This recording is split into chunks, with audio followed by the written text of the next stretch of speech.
Hello, I'm Brandon and I'll be your host for the second season of Real Market Play, the channel for those who take success seriously. In this new journey, we are going to dive into the real workings of the global commodities market, exploring processes, contracts, and the backstage operations that move entire economies. Today, our topic is one of the oldest, most valuable, and most strategic products in history: sugar.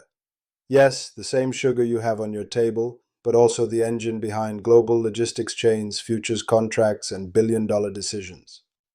Let's start with the basics. There are two main types of sugar. Cane sugar, grown in tropical countries, represents about 80% of global production, while beet sugar is typical of temperate regions.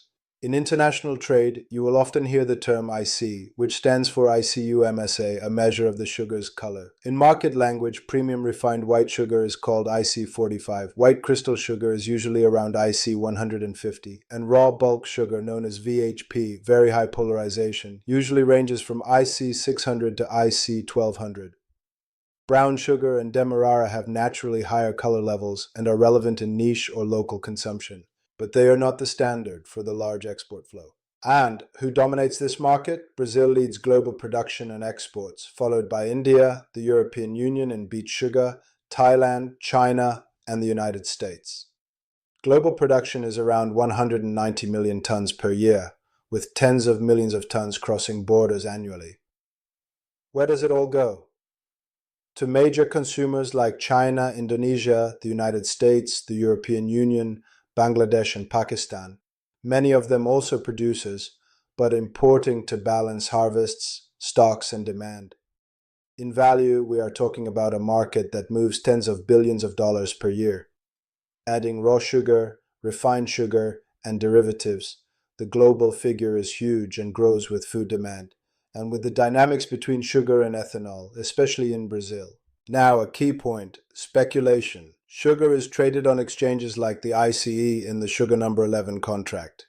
Producers and industries use futures to hedge against price volatility, while funds and traders operate seeking profit from price swings.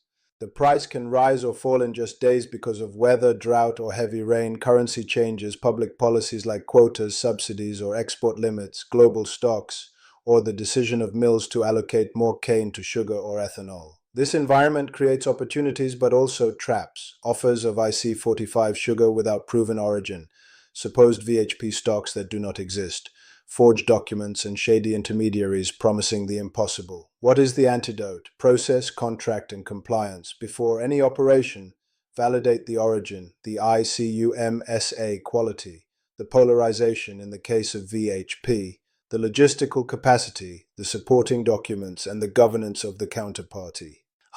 With serious due diligence, sugar stops being a roulette wheel and becomes what it should be: a predictable, profitable, and scalable business. Now I want to hear from you. If you had the chance, how would you boost the sugar market safely? Leave your question or idea in the comments. The best ones may become new episodes, and your name can appear here if you want. Watch the other videos on this channel. Subscribe to Real Market Play, share this content, and activate the notification bell. Real knowledge becomes real business, becomes